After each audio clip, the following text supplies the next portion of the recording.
We're starting the show with Luc Mullinder. I've actually all day, I've been curious because we always talk, potluck, charcuteries, all that fun stuff with Luc. I'm really curious and getting Luc's take on Valentine's Day. My take on Valentine's Day? Man, look. It depends what stage of life you're in. I'm not in high school, okay? I don't do all of that. A lot of folks and couples my age about to go out there and spend $600 on dinner just to go home and maybe do missionary position that you've done like for the last 10 years. I mean, it ain't right.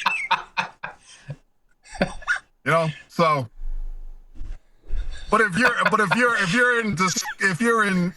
a high school student, that fluttery stomach type of love, it's a cool celebration. But me, I mean, guys, we spend so much money on women's events. Everything's catered to a woman. Eventually you got to take a break. In Detroit, where I went to, or Michigan State. They even added to the women's celebration calendar. They had Sweeties Day, and that was I think it was between the spring and Valentine's Day. So there was another day on the calendar where you had to decide. And as a kid with no money, that was hard. It was hard to keep up with these ladies, But hey, you know what? It just depends what stage of life you're in. It's funny. I think I read a greeting card just like that. I think it said, honey, I was going to get you something, but we're just going to go home and do missionary anyway. So I didn't. Right. Happy Valentine's Day, though.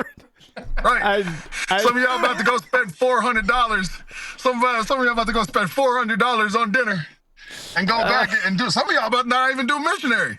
Some of you still going to hear the same old, I immediately regret starting the show with this question. Let the record show. I was thinking, all right. That's not too far over for radio, is it? That's not a. We're not bordering on an inappropriate, are we? You're golden.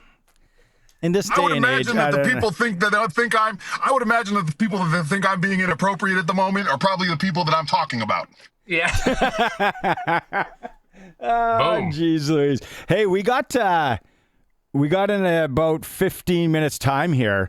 New offensive lineman from Calgary, Sean McEwen, joining us. So last week we talked, Luc, and then after this week, where do you stand?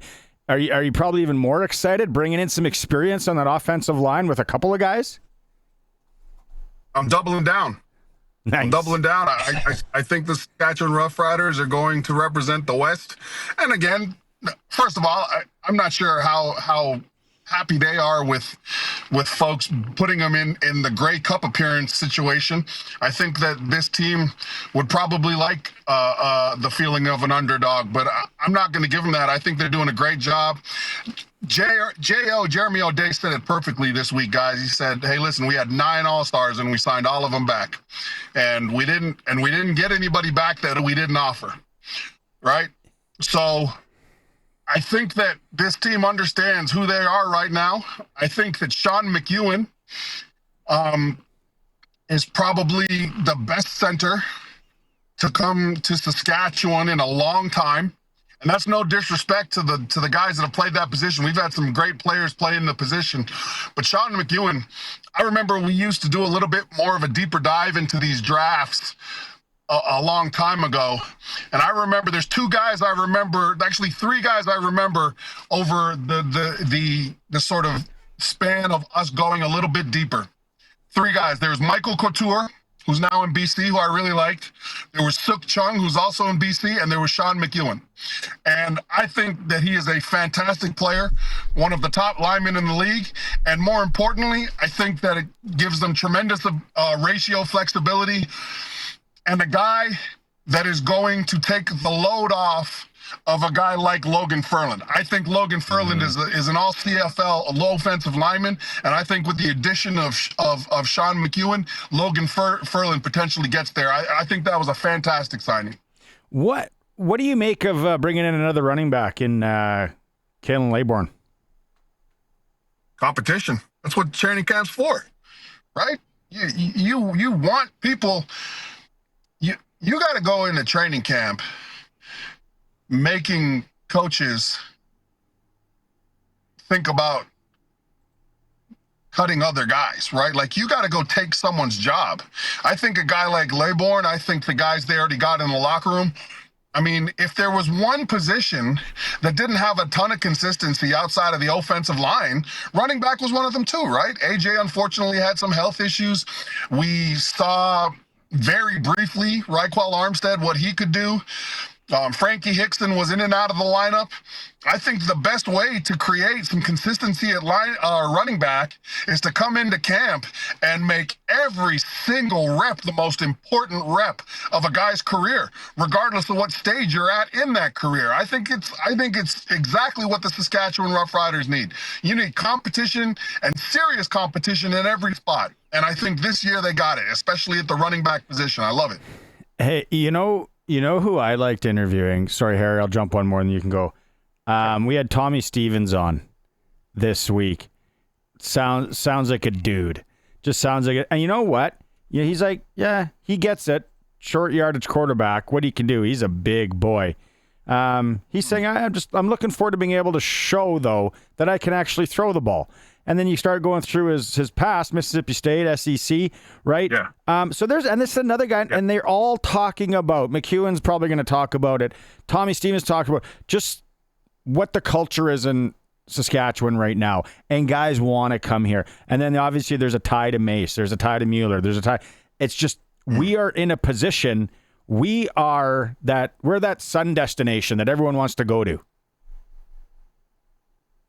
Wow. You know, Cuba's a sun destination, and I would hesitate to tell people to go there, right? Like, I think that the Saskatchewan Roughriders are a very desirable team to play on at the moment. I think that if anybody looks at this organization, they look at them and they see them, the trajectory is going up, and that's what you want to do. Like, everybody knows that the facilities are great here in Saskatchewan, and the fans, they're awesome.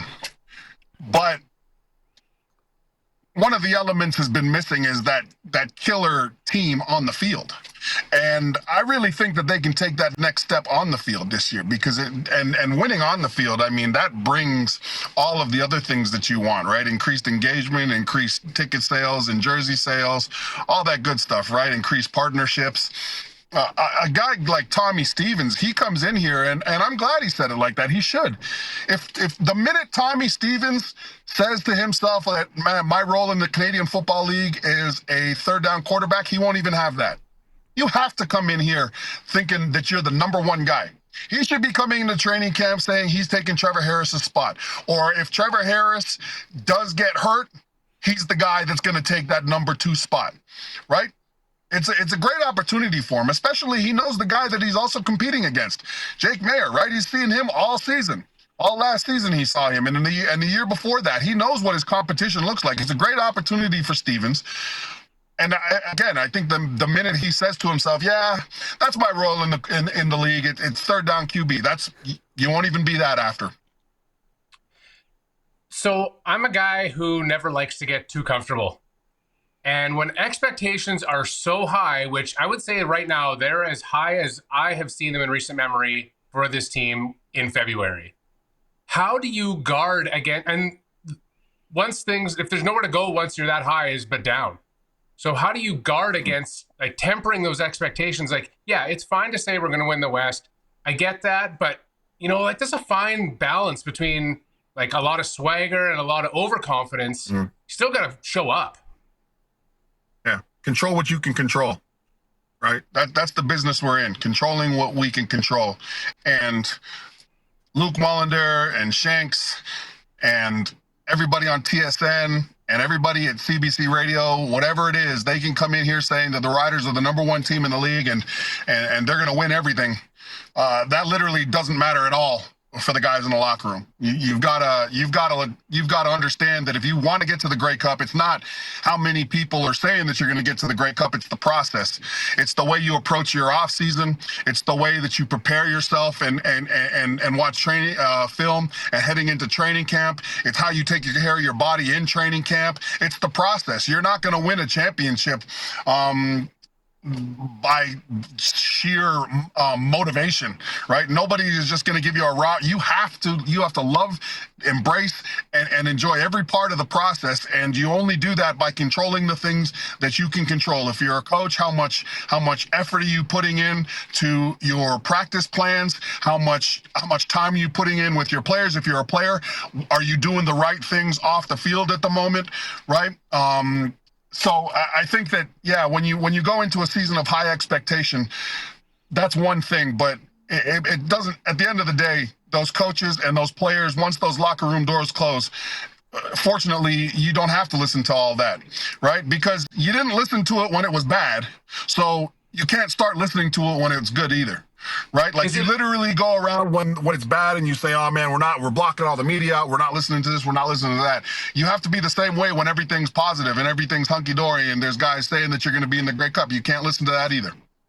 Is it harder to silence it when it's high than when it's low? Like, when nobody expects anything from you, is it harder to avoid that noise than it is when the expectations are high and everybody's singing your praises?